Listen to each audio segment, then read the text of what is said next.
नमस्कार. आजच्या एपिसोडला जर शॉर्टमध्ये एक्सप्लेन करायला जाऊ तर इकडे पहिले नागरदास वल्लरीवरती आरोप करते, हे सगळं होतं. त्यानंतर मिठूची एंट्री होणार आहे. त्यानंतर इकडे सगळं म्हणजे पलटायला जी सुरुवात होते ते पहिले मिठूच्या स्टेटमेंटनी होईल. त्यानंतर मुली जे काही स्टेटमेंट देतात ते तर खतरनाक भारी आहे. मीनवाईल इकडे मंजुषा स्वतःची बाजू तरीही धरून ठेवते आणि त्यानंतर एक जबरदस्त एंट्री होणार आहे आणि मंजुषाला अटक होणार आहे. चला बघूया डिटेलमध्ये आजच्या एपिसोडमध्ये काय काय घडले. नमस्कार. आजच्या भागात आपण बघणार आहोत इकडे नागरदास म्हणत असते की मला जेवढं वाटते वल्लरी मॅडम एकही पुरावा व्यवस्थित काही सिद्ध करू शकत नाही आहेत, कारण की मंजुषा मॅडम विरुद्ध तिच्याकडे खणखणीत पुरावेच नाही आहेत. म्हणून मला असं वाटतंय या केसमधली मेन जी सस्पेक्ट आहे ती म्हणजे मिथिला. ती अजून सुद्धा कोर्टामध्ये आलेलीच नाही आहे. नेमकं तिला ठेवलं तरी कुठे आहे आणि तिच्याबरोबर गार्गी आणि जी हेतश्री आहे त्या दोघींचं काय झालं आहे आपल्याला हे सुद्धा कळायला पाहिजे ना. तेव्हा वल्लरी म्हणते लवकरच मिठू इथे येणार आहे. जज साहेब तुम्ही थोडा वेळ वाट बघा. तेवढ्यात तिथे मिठू आणि हेतश्री गार्गी येतात. त्यांना बघता इकडे मंजुषा थोडी घाबरून गेलेली असते की आता नेमकं काय होईल. तेवढ्यात त्या दोघी येतात आणि त्या दोघी मंजुषाला मिठी मारतात. ते बघता मंजुषा म्हणायला लागते बाळा तुम्ही कुठे होत्या, सगळं ठीक तर आहे ना. तेव्हा लगेच नागरदास या गोष्टीचा फायदा घेते आणि म्हणायला लागते बघा एखादी मुलगी आईला भेटते तेव्हा जसं तिला मन दाटून येतं ना तसंच काहीतरी झालं आहे. म्हणून तर या मुली एवढ्या जवळीक करून मंजुषाताईंना मिठी मारायला गेल्या. हे तर एका आईचंच प्रेम आहे ना. तेव्हा वल्लरी म्हणते हो हे एक आईचंच प्रेम आहे. तुम्हाला थोड्या वेळातच समजेल की ह्या आईचं प्रेम कसं आणि कुठे दिसतंय आणि तेच तुम्हाला सिद्ध करण्यासाठी पहिले मी मिथिला यांना आपल्या आरोपीच्या पिंजऱ्यामध्ये बोलवण्याची अनुमती मागते. तेवढ्यात तिथे मिठू येते. ते बघता इकडे वल्लरी विचार लागते मला सांगा या मुलींना तुम्ही तुमच्या बरोबर घेऊन गेल्या होत्या त्या पहिले काय झालं आणि त्यानंतर काय झालं याचं मला डिटेलमध्ये थोडं एक्सप्लेनेशन द्या. तेव्हा मिठू सांगायला लागते खरं म्हटलं जेव्हा या मुली आमच्या आश्रमामध्ये खूप लहानाच्या मोठ्या झाल्या आहेत. या खूप नाजूक आणि खूप शांत आणि समजूतदार मुली आहेत. खरं म्हटलं तर जेव्हा आम्ही या मुलींना शोधत होतो ना तेव्हा मला समजलं की या मुलींना मंजुषा मॅडम यांनी किडनॅप केलं होतं आणि त्या मुलींच्या बरोबर पुढचं काय झालं ना याचं एक्सप्लेनेशन आम्हाला तरी माहिती नाही. पण मला जेवढं माहिती आहे मुलींना दत्तक घेण्यासाठी पूर्णपणे प्लॅनिंग केली होती. कारण की ज्या दिवशी मीनाक्षीचा कार्यक्रम होता ना त्याच दिवशी यांना घ्यायला 2 पॅरेंट्स आले होते आणि आम्हाला नंतर कळलं की ते दोन्ही पॅरेंट्स खोटारडे आहेत. हे सगळं कटकारस्थान केलं होतं आणि जेव्हा मला हे कळलं तेव्हा मी त्या मुलींचा शोधण्याचा प्रयत्न केला पण त्या मुली काही सापडत नव्हत्या आणि अचानक आम्हाला एक टेम्पो सापडला आणि तिथूनच या मुलींना मी घेऊन आली आणि माझ्या बरोबर ठेवलं. हे सगळं झाल्यानंतर वल्लरी म्हणायला लागते मला आता या पुढच्या गोष्टींसाठी हेतश्री गार्गी आणि मीनाक्षी इथे हवे आहेत. मग जज साहेब मला तुम्ही त्यांची जामीन रेकॉर्ड करावी अशी माझी इच्छा आहे. तेव्हा जज साहेब म्हणतात बाकी सगळ्यांनी बाहेर जावं, मुलींवरती कोणतं दडपण येऊ नये म्हणून सगळे आता कोर्टरूमच्या बाहेर जातील. तेवढ्यात वल्लरी म्हणायला लागते हेतश्री आणि गार्गी तुमच्या बरोबर काय झालं कसं झालं हे सगळं जज साहेबांना सांगा. इथे घाबरायची बिलकुल गरज नाही. तेव्हा ते म्हणतात वल्लरी ताई तुला मी खरं खरं सांगतोय म्हणजे आम्ही आश्रमामध्ये होतो त्यानंतर आम्हाला दत्तक घेऊन काही पेरेंट्स घेऊन गेले.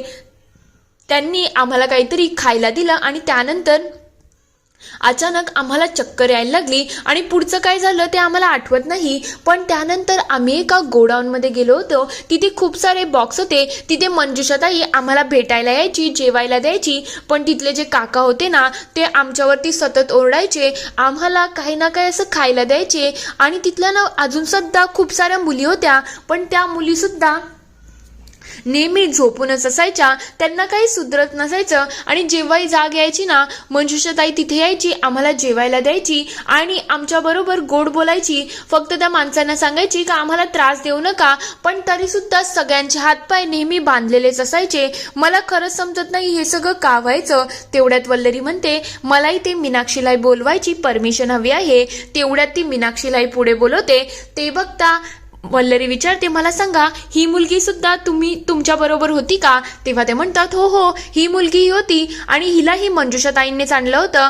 फक्त ही पण तिथे झोपूनच असायची, ही सुद्धा जास्त कधी काही बोलली नाही. मंजुषा ताईंनीच आम्हाला सगळ्यांना तिथे ठेवलं होतं आणि त्या आमचा खूप लाड सुद्धा करायच्या. तेव्हा वल्लरी म्हणते, बघा या मुली किती जज साहेब निरागस आहेत. हे ऐकल्यानंतर नागरदासच्या पायाखालची जमीनच आदरलेली असते. तेव्हा वल्लरी म्हणते, जज साहेब यांच्या निरागस मनाला हे सुद्धा करत नाही आहे की मंजुषाताई त्यांना तिथे का ठेवत होती, त्यांच्या मागचं कारण काय होतं, मला तर खरंच समजत नाही. एवढ्या निरागस मनावरती एकदाही असा प्रश्न आला नसेल का, मंजुषाताई आम्हाला आश्रमामध्ये का घेऊन जात नाही आहे, एवढ्या सगळ्या वाईट लोकांमध्ये आम्हाला का ठेवते, आम्हाला का बांधून ठेवते, सगळ्यांना असं बेशुद्ध का केलं आहे, एवढे यांचे निर्मळ मन आहेत. म्हणून पुढच्या सगळ्या गोष्टींसाठी मला मंजुषा कुळगावकर यांना बोलवायचं आहे.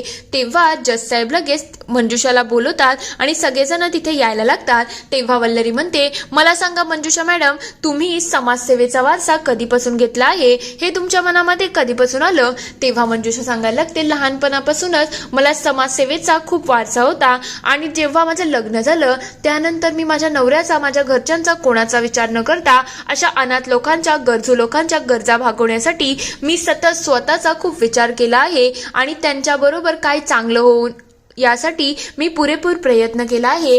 अनाथ बायका, अनाथ माणसं, त्यानंतर वृद्ध लोक, लहान मुलं, लहान अनाथ मुलं, या सगळ्यांसाठी आमचं कार्य नेहमी सुरू असतं आणि हे कार्य म्हणजे मी माझ्यावरची एक जबाबदारी समजते, कारण की समाजाला आपण काही देणं असतं. यासाठी मला खूप सारे पुरस्कार सुद्धा मिळाले आहेत, पण मी फक्त हे पुरस्कार स्वतःसाठी नाही तर या समाजाचा देणं म्हणून स्वीकार करते आणि त्यांचा एक आशीर्वाद म्हणून घेते. खरं म्हटलं तर हे सगळं करताना मला खूप प्राऊड फिलिंग येते. हे सगळं होत असताना लगेच नागरदास पुढे येते आणि म्हणायला लागते, तुम्हाला एक गोष्ट अजून सांगायची आहे. हे सगळं समाजकार्य होत असताना पण यांनी कधीच पैशाचा गैरवापर केला नाही. यांच्या अकाउंटमध्ये जेमतेम 1.5 लाख रुपये आहेत, ते सुद्धा समाजकार्यासाठी. तेव्हा वल्लरी म्हणते, अच्छा बरोबर आहे, व्यवहाराचं मंजुषाताईंना जरा जास्तच कळतं. ही गोष्ट तर मला समजून चुकली आहे. पण तुम्हाला माहितीये का, यांची आई आहे जानकी कुळगावकर, यांच्याकडे अराउंड 28 एकर जमीन आहे आणि त्या जमिनीची माझ्याकडे पुरावे सुद्धा आहेत. तेव्हा नागरदास म्हणते, पण त्यांची आई आहे ती, आणि ज्या प्रकारे मंजुषाताई बिझी असतात त्यांना त्यांच्या आईच्या व्यवहाराशी काय घेणं देणं असावं. तेव्हा मंजुषा सुद्धा म्हणते, हो माझ्या आईशी माझा काही संपर्क नाही आहे, मग ती काय करते काय नाही मला याबद्दल खरंच काही आयडिया नाही आहे. मग ती जी जमीन असेल याच्यामध्ये माझा काहीच दोष नाही आहे. तेवढ्यात वल्लरी म्हणते, जज साहेब मला तुम्हाला अजून एक गोष्ट सांगायची आहे. इथे मंजुषा मॅडम यांच्या आई येणार आहेत आणि त्या तुम्हाला पुढच्या सगळ्या गोष्टी सांगतील. ह्या आहेत जानकी कुळगावकर. आता पुढचं काय झालं आणि मंजुषाताईंच्या जवळ एवढी जमीन नसून सुद्धा त्या आईचा किती सांभाळ करतात हे आपण बघूया. तेवढ्यात त्या पिंजऱ्यामध्ये येतात आणि म्हणायला लागतात, जज साहेब मी खरं तुम्हाला सांगते, माझ्याकडे स्वतःचा आजारपण काढायला सुद्धा पैसे नाही आहेत. मग एवढी जमीन माझ्याकडे कशी काय असू शकते? ही जमीन माझी नाहीच आहे. खरं म्हटलं तर या सगळ्यासाठी माझ्याजवळ स्वतःच्या दवादारूसाठी पैसे नाही आहेत, तर मी जमीन कशी काय गेलो? तेवढ्यात वल्लरी विचारते, मला एक सांगा आजी, तुमची मुलगी एवढी थोर समाजसेविका आहे, ती एवढी श्रीमंत आहे, पण तरी सुद्धा ती तुमचा आजारपण का बघत नाही? तेव्हा ते म्हणतात, मला तिचे पैसे नाही पाहिजेत. जेव्हा मला समजलं ना की ही समाजसेवा करते तेव्हा मला तिचा खूप अभिमान वाटत होता, पण जेव्हा मला समजलं की समाजसेवेच्या नावाखाली ही मुलींचा व्यापार करते तेव्हापासून मी या मुलीशी सगळे संबंध तोडले. मी जज साहेब तुम्हाला खरं खरं सांगते, ही माझी पोटची पोरगी असून सुद्धा हिने जे कार्य करते ना त्यामुळे मला लाज आणली आहे. खरंच हिला जन्मठेपेची किंवा हिला अशी शिक्षा द्या ना की पुन्हा कोणी असं काही करणारच नाही. तेव्हा वल्लरी म्हणते, आई तुम्ही शांत व्हा, एवढं रडू नका. हे सगळं ऐकल्यानंतर मंजुषा अक्षरशः भानावून गेलेली असते. तेवढ्यात वल्लरी म्हणायला लागते, जर नागरदास मॅडमला काही विचारायचं असेल तर त्या विचारू शकतात. तेव्हा ती म्हणते नो क्वेश्चन, म्हणून ती शांत बसून जाते. वल्लरी म्हणायला लागते, जेव्हा आपले आई वडीलच आपली इज्जत करत नाही, त्यांच्या नजरेमध्ये आपल्याला अपमान दिसून येतो, तेव्हा समजून जायचं आपण पुरते हारलो आहोत आणि आशाबाईने जे काही कृत्य केलं आहे ना, याची हिला कठोरात कठोर शिक्षा व्हायला पाहिजे. जज साहेब, तुम्ही खूप साऱ्या केस बघितल्या असतील, पण अशी केस तुमच्याकडे ही पहिल्यांदाच आली असेल की समाजामध्ये वावरणारी बाई पण आतमधून तिच्यामध्ये किती काळे धंदे आहेत हे तुम्हाला दिसलं असेल. अशी बाई समाजाला लागणारी कीड आहे, हिला लवकरात लवकर समाजातून काढायला पाहिजे, नाहीतर अशा मुलींच्या आयुष्य बर्बाद होऊ शकतात. हिला कठोरात कठोर शिक्षा द्या. तेवढ्यात हे सगळं ऐकल्यानंतर सगळे जोरजोरात टाळ्या वाजवायला लागतात आणि मंजुषा अक्षरशः रडायला लागलेली असते. तेवढ्यात जज साहेब म्हणायला लागतात, मी माझ्या आयुष्यामध्ये खूप साऱ्या केस बघितल्या, पण अशी केस माझ्याकडे पहिल्यांदाच आली. जेव्हा ही केस आली ना, तेव्हा मला वाटलं मंजुषा मॅडम खूप मोठं नाव आहे, समाजसेवा एवढ्या करतात, मग यांच्यावरती हे आरोप खोटे असतील. पण ज्या प्रकारे वल्लरीने यांच्या विरुद्ध सगळे काही पुरावे गोळा केले आणि सगळं काही आपल्यासमोर आणलं आहे ना, त्या हिशोबाने ही बाई किती पाताळ यंत्री आहे ना, हे सगळ्यांसमोर बाहेर आलं आहे. म्हणून मी माझं जजमेंट देतो की यांना 2 लाख रुपये आता भरायला लागतील आणि त्याबरोबर यांना 15 वर्षाची जेल होणार आहे. हे ऐकल्यानंतर मंजुषा अक्षरशः टेन्शनमध्ये आलेली असते, पण वल्लरी खूप खुश असते.